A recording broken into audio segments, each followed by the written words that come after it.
Welcome to the EntrePastors podcast on YouTube.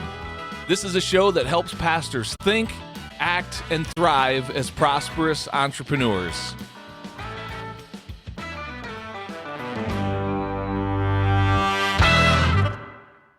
Well, hello everyone, and welcome to the EntrePastors podcast on YouTube. Hey, my name is John Sanders. I'm one of the co-hosts of the show, and super excited to share the conversation with you that you're getting ready to watch and listen to. A while back, my friend and co-host Les Hughes and I were able to sit down with an awesome pastor by the name of Kevin Peyton. And Kevin had kind of a non-traditional entry into pastoral ministry. You know, I guess the traditional route is you grow up in church, you go off to Bible college and seminary, and then go into pastoring. And that seems to be the normal way for a lot of people. But Kevin came to the pastoral ministry from the business community. He had already been very successful in that space, and God called him into pastoral ministry. But he is absolutely doing what we encourage EntrePastors to do. He's not just being a pastor. He also has continued success in the marketplace with some restaurant franchises, some consulting that he does. And in addition to all of that, he also oversees a nonprofit ministry that's making a huge difference in his community and is growing and scaling. And so on so many levels, Kevin is the epitome of what we aspire to be as EntrePastors and kind of the model that we hold up for this thing that we call being an EntrePastor. So we're really excited to share this interview with you. I know you're going to get a lot of value from it. He's going to talk about how to set healthy expectations with your church if you're going to be in an EntrePastor space. And again, this is good whether you're in entrepreneurial things or not, just to have a healthy boundaries set with your church body. That's so good on many levels. So he's going to talk about that. He's going to talk about the growth of his nonprofit. He's going to talk about some time management stuff, like how do you get it all done. There's just a lot of ground we cover in our conversation with Kevin Peyton. So without any further ado, I invite you to check out this interview with Pastor Kevin Peyton. Here we go. Well, Kevin, welcome to the EntrePastors podcast, my friend. It's great having you on the show. Hey, great to be here. Appreciate you guys having me. Yeah, I'm grateful for your time. So tell our audience, where in the country are you talking to us from today? John, I'm in Cincinnati, Ohio, just north of Cincinnati. Awesome. And that's where you call home these days? Born, raised, left for a while, but mostly stay here. That's right. Fantastic. Well, hey, you and I recently got connected through a mutual acquaintance, and this guy reached out to me and said, hey, I know someone that you need to know. He's kind of fits the profile of your EntrePastor. And when I talked to you and connected, just immediately I could tell, yeah, we got to have Kevin on the show because I need people to know that people like you exist out there. So, Kevin, tell us a little bit about you. I'll kind of frame it this way, and then you can kind of fill in the details. So many of the pastors that we have on our show are guys that were and gals that were in ministry first and then kind of moved into entrepreneurship. Your story is a little different. And every once in a while, we run across those people too that were more in the business side of things and then came on over into the pastoring world. So that's kind of more of the category that you're coming out of. But tell us a little bit of your story. How did you get into pastoring? And then we'll unpack some of the business side of what you're doing these days. Sure. Yeah, I appreciate it, John. And I just wanted to say, too, in that conversation, I think I said to you, I feel like I found my tribe when it comes to connections. It's been great to hear more about your story and what you guys are doing here. And so, so my pathway to what you said was really kind of more from the business world. I'm a restaurant guy. That's my background. First job I ever had was in a restaurant, and it was always my goal to be a restaurant owner. Pursued that, kind of the traditional career track through franchise operations and more from the operations side of things. And in my mid-30s, was able to kind of see that dream to come to fruition. Bootstrapped, bought 4 restaurants up in the Dayton, Ohio market, grew that company to 8 restaurants. And I did that for about 10 years. Just before that, I had shortly a bit of a prodigal son faith story. Grew up in church, left the faith for about 10 years in my 20s. The Lord found me, pursued me. I surrendered in my late 20s, early 30s, and And not long after that, spent some time on staff just previous to this at a really large church where I'd found faith. And so I had some church experience, but it wasn't pastoral. It was a very administrative role. And honestly, I just was so impacted by my own conversion and the impact of this church. It was just seemed like the natural thing to do. And so it was good for me from a discipleship side, leadership side, but always, with the eye on entrepreneurship. And that's when I started this first company in my mid 30s and did that for about 10 years. That's operating restaurants. It's so labor employee intensive. There's a lot to it. There's a ton of capital risk, and that particular concept began to wane in the market's favor. Dayton was struggling. This was around the Great Recession time, and so exited that and began to transition more towards development work, consultation, working with franchise owners. And at that time, my wife and I had felt like the Lord had called us to a community here where we live that is socially, economically vulnerable, challenged, a high kind of a need, very, I think, thriving and prosperous suburb of Cincinnati. But poverty was a big deal. Addiction was a big deal. And we began to focus on what it meant for us as followers of Jesus to be an answer to that. And so a long story short in that, was part of a nonprofit ministry that we lead today in serving in that community, and then eventually planted a church in that community. So this was, time frame, we're talking 10 years ago. We just celebrated our 10-year anniversary 2 weeks ago at the church. And so we secured what was an abandoned 1940s and 50s elementary school, repurposed it into a community center. Kind of made that the anchor of our nonprofit that has now grown to be several locations in several school districts and about 30 churches, and then planted a church there that I was just a volunteer. And so at that time, from the business side, was doing more developmental work, had bought an interest in a national pizza franchise chain where we were the area developer, along with a sports grill concept that's regional here at Cincinnati, more like a BW3's type concept. And was doing that work when the pastor that I had planted that church with, this was a campus of a much larger church, said, "Hey, I need to go back. There's a need for me there. How do you want to do this?" And so honestly, was a reluctant calling, was not something that I had sought out, had desired to do. I had been around church long enough to know that I didn't want to do it. It was funny at that time. People would congratulate me. We were just at 2 years old as a church, and people, we put the word out, "Hey, Kevin's going to take over the lead pastor role," and people would congratulate me. I think, that's really not the appropriate response for this. So I've seen this long enough to know it's like, congratulations, you're going off to war. That's wasn't exactly what in my mind. And honestly, I took the role as a interim. It just felt like, there's probably better people to do this. I had no formal training, no seminary, no Bible college background. Love the Word of God.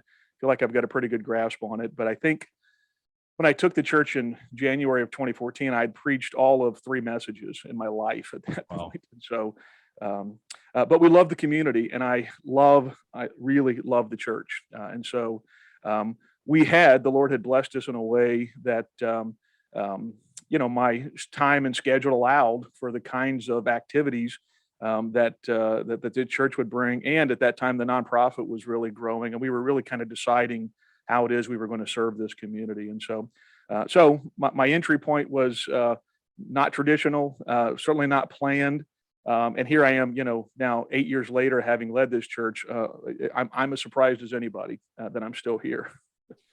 So, and you feel free to answer this as honestly as you possibly can for our audience. You're 8 years into being in the lead pastor role. Do you love being a pastor at this point, or do you still feel like, I'm just kind of doing it because the need is there, and it's my church? Like, put as many words I'll be as around honest. I'll be as honest with you as I am my congregation. There was a point early on, and again, I'll remind you of the setting of our church. It's has zero retail value in terms of people being able to find us. It's in a part of town that most people don't go to, but it's exactly the kind of ministry we sought out to do. And so it's a tough place to grow a church, honestly. And so there were years we started out as a campus, and then a couple years later became an autonomous church plant. and we struggled. I mean, really struggled for a while. That has changed of late, but we struggled for a while. And so, on a regular basis, my wife doesn't give me a lot of feedback on my preaching, but there was one point where we came home and she said, "Honey, I think you need to quit telling people you hate being a pastor."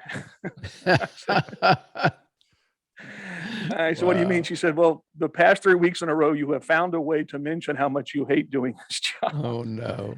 And I said, "Well, I got to be honest, I don't like it." And she said, "Well, I'm not sure people find a lot of comfort in that, that their pastor doesn't like doing the job." And of course, I never talked. I love the church. I love a leader. God's gifted me as a leader. I've always felt like I was a square peg in a round hole in the pastoral responsibility side. And so it's a longer story to say, yeah, let me say this. I have my theology points towards a strong belief in the priesthood of believers. And so I think in that way, we're all ministers and pastors, and that's how we lead our church. And so I spend a lot of time keeping people's expectations of me low, not in terms of commitment and performance and desires, but in terms of what you expect of me, you should expect of yourself. And so, so we lead from that place, and I think that keeps us all aligned.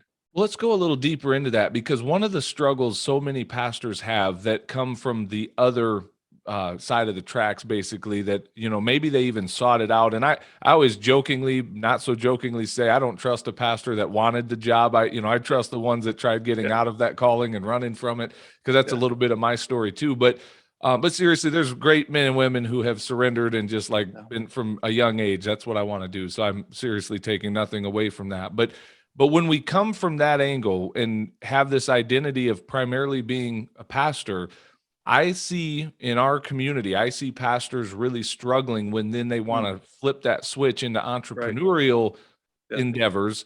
But what I notice when someone's coming into the pastoral role from the business side of things, there seems to not be as big of a struggle mentally with some of those expectations. So say more about that. Like, how do you yeah, as a pastor help set some of those expectations that, yes, I'm here to lead you, I'm here to serve God and feed this flock, but I'm not going to just spoon yeah. feed you everything. Like, you've got to do some stuff. How do you set those expectations? Yeah, it's a great point, John, and I see it too. And I think in some ways it's probably been an unhealthy resentment for me sometimes as I watch pastors kind of pull their identity or maybe even wield that kind of a calling in an unhealthy way.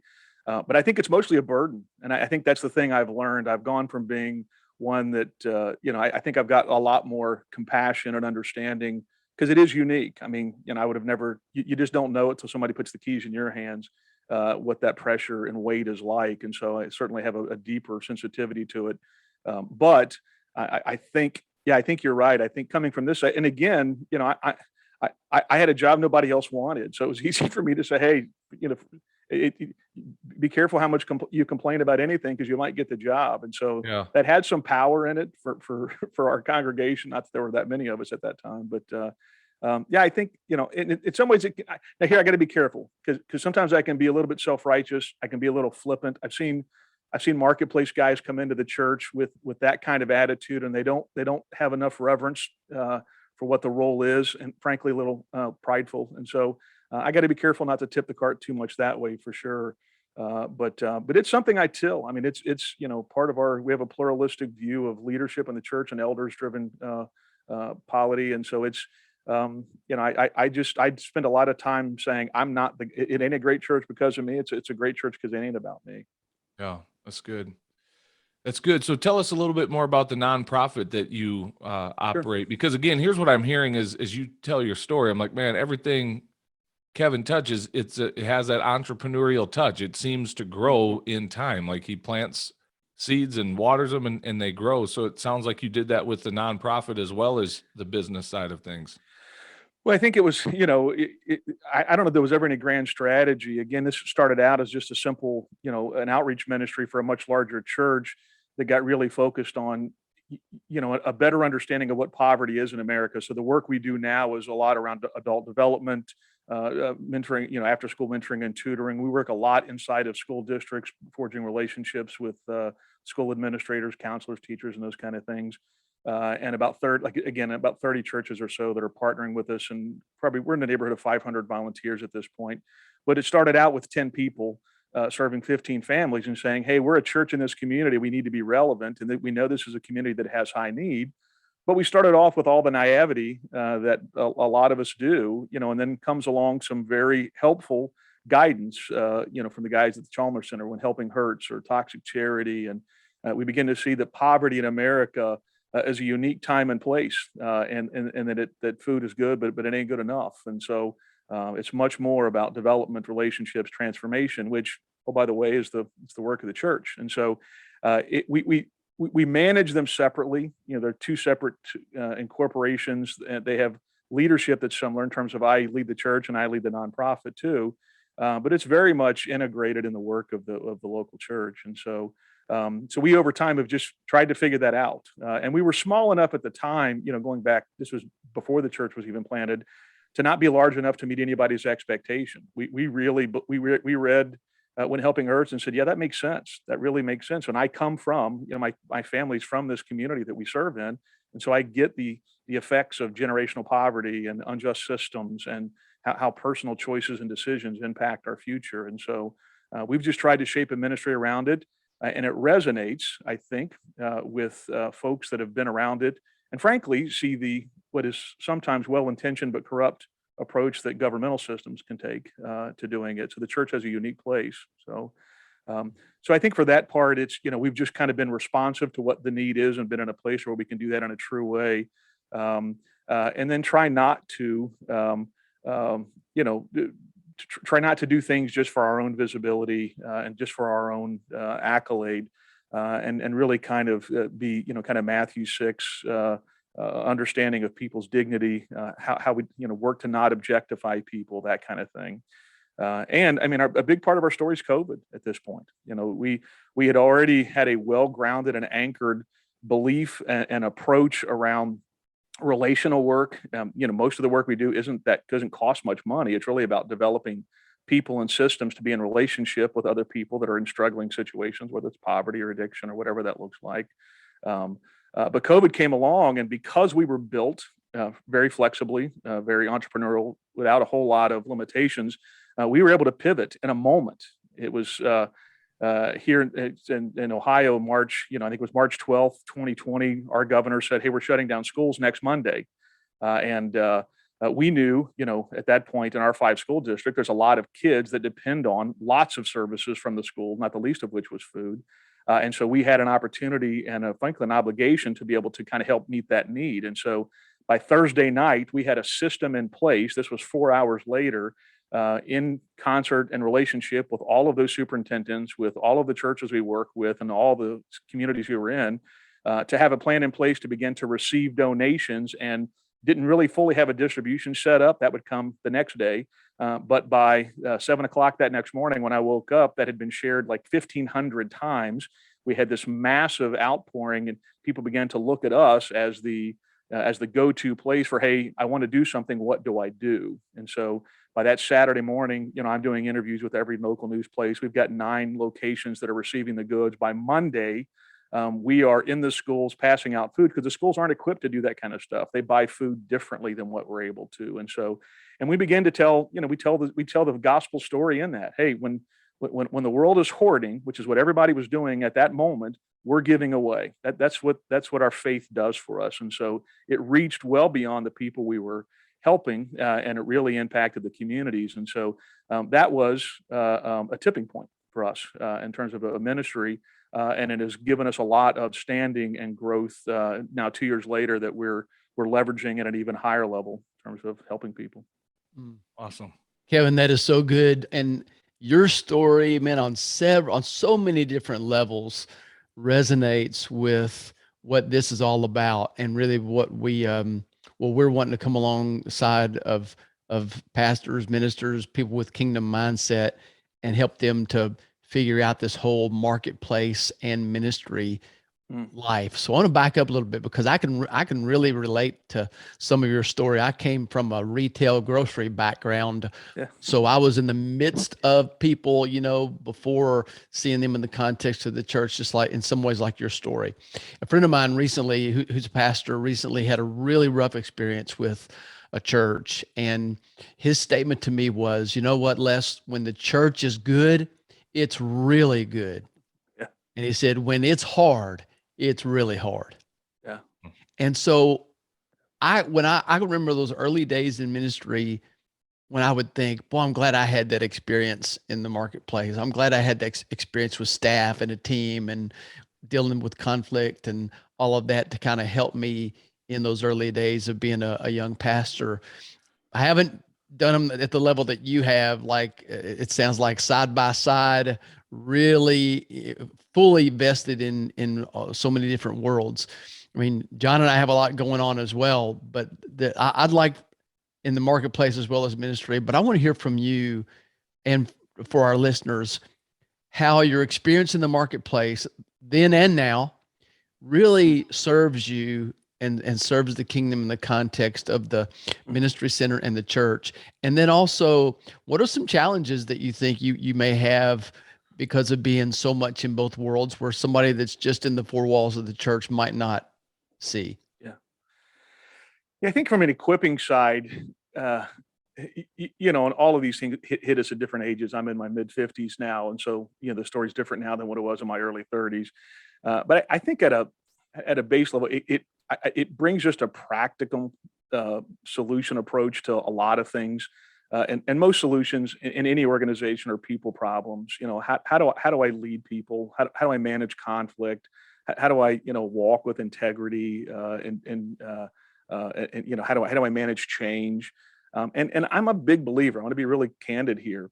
I think I've seen a lot of damage from marketplace guys coming in and treating the church like it's a business. I think that's a very nuanced thing to do. You've got to be, the value systems are different. And frankly, business is easier because if you're doing well, you're making money.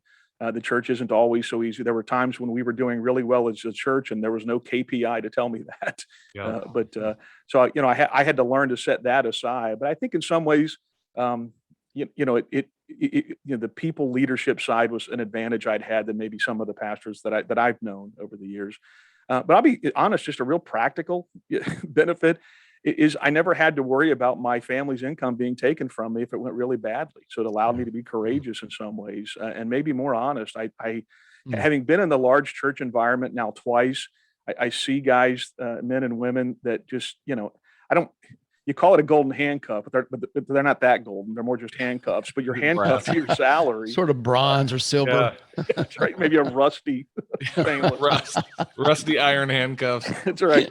But you still got to pay the mortgage. So if you find yourself in a position of compromised, a leadership or in, vision drift, it's not so simple. And so for me, and I wrestled with it, I'll be honest with you, I go before the Lord and say, Lord, am I, is this pride? Is this pride for me that I'm refusing to fully give over myself to the is this a lack of surrender? And I'd had enough surrender in my life to where I felt like I knew when the Lord was speaking that to me, and so and that's ebbed and flowed at some levels. But I think at a practical level, the financial piece of that not being fully removed, and it provided an advantage in the context of both of those organizations. They were both able to grow. I was able to recruit talent, write budgets without me being the biggest expense, without my compensation being the primary weight. And that's not a bad thing. I'm just saying it's an advantage. So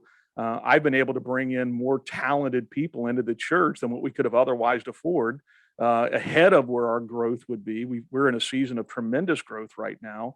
That is really interesting. I probably won't fully understand until a couple more years out, but we can get in front of that growth because of the advantage of me having resources outside of the church. Because the church, there was a time when the church couldn't afford me, no matter what I wanted to make, and that it could now, but it's still an advantage for me to not have that weight put on it. So, can I ask? Do you get a paycheck of any kind from the church? Do they pay you anything? Yeah, for both, for the church and the nonprofit. And I think it's important. I've been in an environment to where church leaders had the means to not necessarily take a paycheck, and they didn't. And the only reason I knew it is because they told everybody. And so I think that's really dangerous. And I think from a discipline and a budgetary side, it's important to have some rhythm and cadence of supporting leadership that way. What leaders choose to do with that money is up to them. I know many just give it right back. But I think as a matter of financial and fiscal discipline, And none of them pay me none of them are fully supportive of me. But I believe it helps to have that, but that's a personal opinion.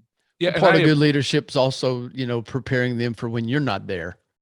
Right. that's Yeah. just Because been in all of these things, I don't expect to do it forever. And so right. I don't want that transition to be held up by the fact of, oh, great, we've built an entire budget process that can't afford a senior pastor. Yeah, So 100%. And just me personally, one of the things that I don't like in this EntrePastor space is when I hear pastors talking about, I'll go work another job so that I don't have to, so that the church doesn't have to pay me. Now, Sure. again, if you desire to take that paycheck and put it right back into the pockets of the offering of the church, that's yeah, great. it's all tax deductible. So go Yeah, ahead. that's up to you. But this idea that, or an expectation that maybe it's sometimes churches have that, yeah, pastor, that's a great idea. Go build a business so that we don't have to pay you. You get to work 2 jobs and only get paid for one. I do believe if a pastor's putting in the hours and producing the results, they should be getting compensated from the church, regardless of how successful their business or businesses are on the side. That's just my Yeah, personal belief. and I think that honestly that transitions well to Les's question about challenges, because I think me being co-vocational, I have multiple income streams that are intentional on my part, but rarely do any of those categories that I'm leading, the people within that have the sensitivity or awareness to realize that I'm not fully committed to just that. And so sometimes their expectations come of me at that level. And it's my goal to make sure that whatever my responsibilities are met, but it doesn't necessarily have to be me. It's not my job to solve every problem. And that's how you do this, hopefully in a way that's sustainable. But it can be challenging in terms of how you communicate it because, here's what entrepreneurs know. The first time any of us went to get a mortgage after we walked out of the W-2 world, we realized it's a different world. Mm. There's just a different way that the financial system interacts with us. It's a different way than people, that the world is largely, the American world is largely a W-2 world. And so when you step outside of that, everything is different. There's a lot of advantages to it. But people's understanding of that, and it's not an intellectual thing, it's an experiential thing. They just haven't experienced it. Just don't get it. Yeah. And so that's challenging, especially we're a pretty non-traditional, casual kind of a church, but there's still people come in and they want to throw a title on me. Hey, Pastor Kevin. Hey, Reverend this, and it's fine. I like Rev Kev is generally what I try to point people towards when they're dealing with me. But sometimes they have a really high and more liturgical view of what that role is, and that ain't me. And so I try to to do what my wife tells me not to do, remind them that this job's up for anybody that's much better than me at it. But I do love it. So I'm going to go back to that question. I do love being a pastor because I love people and I love the church. And so I'm a little tongue in cheek, about some of the other stuff. But I do love it. So I should say that, having left that open. Yeah, well, that's good. I have another question that comes up a lot when a pastor's at that crossroads of thinking about maybe jumping into this space and developing one or more streams of income. A challenge that automatically comes up is pastors will say, "Man, I'm already overworked. I mean, my schedule's already Sure. full. I don't Yeah. have any margin in my life." And so I would love to have you, just from your standpoint, share with our audience, how do you do it? I'm sure you get that question sometimes. How do you manage to All the time. be a husband, father, pastor, business owner, nonprofit leader? Like, how do you do all of this and have sanity and schedule? And my most important job right now is I'm a grandfather. So Oh, that's fun. There you go. So we're grandfather. Yeah, it's the one that comes up the most. We just had a staff meeting on Tuesday with our staff, and our youth pastor says, "Hey, I hate to bother you. I know you're busy." And I said to him, "I'm really not busy. I'm not overly busy. I'm busy in that I have lots of things to do, but I rest. I'm an introvert. I spend most of my time alone, and so this is not about working hard. That really isn't a high value for me. So." There's some basic time management kind of things, but honestly, it's a lot of what you say no to. And as you develop those teams and systems, people understanding, and there's clarity about roles and responsibilities. There's a servant's heart and a willingness to do anything. Most of in the organizations that I'm leading, I've done the roles all the way up and down, and so I've got a familiarity with them. But in the end, my kids joke they've already got my tombstone. The saying already, because I've said it to them. My daughter's now 30, my son's 27, but I've said to them all their life, "Hey, it ain't what you do, it's what you get done." And so that is for me an important part of it. And part of that is ego. Like, I don't need to be the guy up front getting the credit, but I need to be able to building capital systems, human capital, financial capital, and systems to sustain organizations. And so that's teams. And so for me, time management's about teams, investing at the right spot. And then I'm a bit maniacal about my own personal time. I don't take needless appointments. I don't take sales calls. I don't answer my phone most of the time unless I know who the person's calling. And that's a little different for a pastor who's, I think the traditional pastor role is just kind of on call all the time. I'm not. I'm pretty disciplined about that kind of stuff. Really a lot of times, along with that entrepreneurial spirit, there's a boredom that comes with after something kind of gets started and gets going. It's like, I really need to do something else, try something else. There's another. It's hard to take time and celebrate. You kind of set what's the next mountain to climb. So what is the next mountain to climb? What's on the horizon? What do you think is ahead for you? Yeah.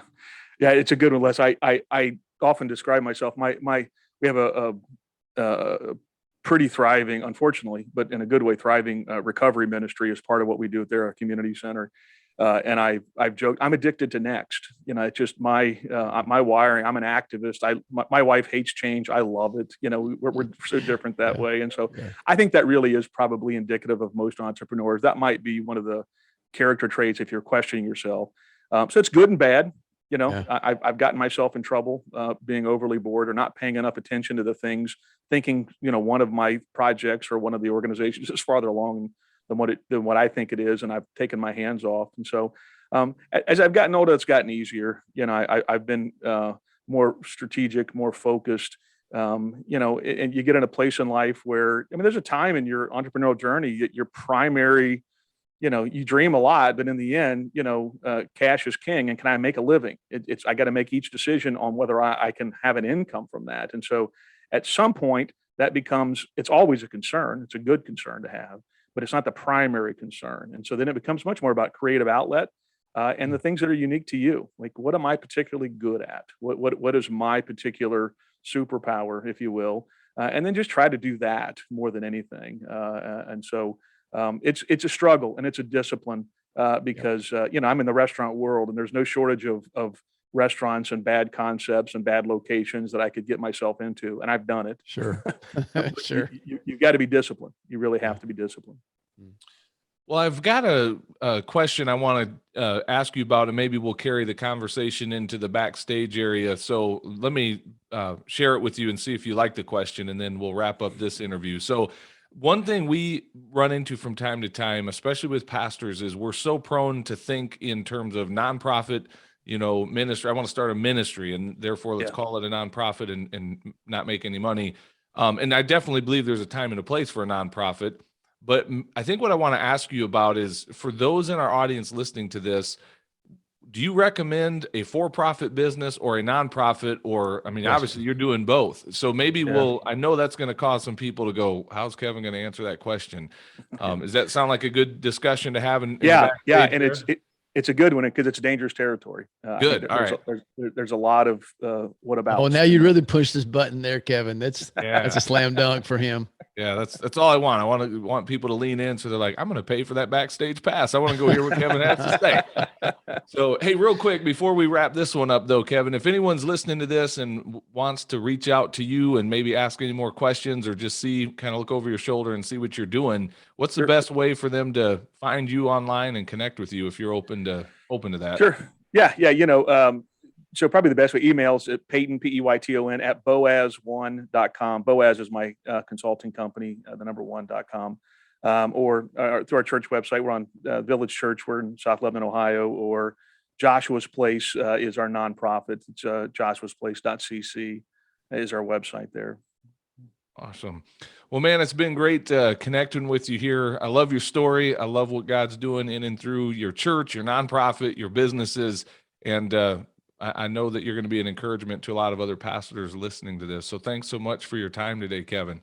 Hey, I appreciate it. Thanks for having me. Yeah. And Kevin, I want to also amen what John just said and let you know that it's so refreshing to see somebody with the kind of healthy rhythm that you seem to have with life, your dedication to family, and the church and the people that look up to you for resources to provide for their own family. We didn't even get into that part, but you're serving them in that way as well. So it's just really, really good to see someone who gets it, in our opinion at least, and is getting it done from day to day. So man, great to meet you, and thanks for making yourself available for this conversation. I appreciate it. That's kind. Thank you, Les. Well, hey, thanks for watching this episode of the EntrePastors podcast. Make sure you hit that subscribe button so you can be notified every time we release a new episode. If you'd like to get connected to other pastors who are learning to think, act, and thrive as prosperous entrepreneurs, then we invite you to check us out on Facebook. Just search for the EntrePastors Connect group, answer a few of our simple questions there, and we'd love to include you in the conversations. And if you're really ready to go to the next level, then we invite you to join our EntrePastors membership community. When you become a monthly subscriber, you will receive access to courses, exclusive community, and coaching that will help you along in your own EntrePastors journey. If there's anything else we can do to serve you, please visit us at EntrePastors.com, and we will do our best to serve you there. God bless everybody. See you soon.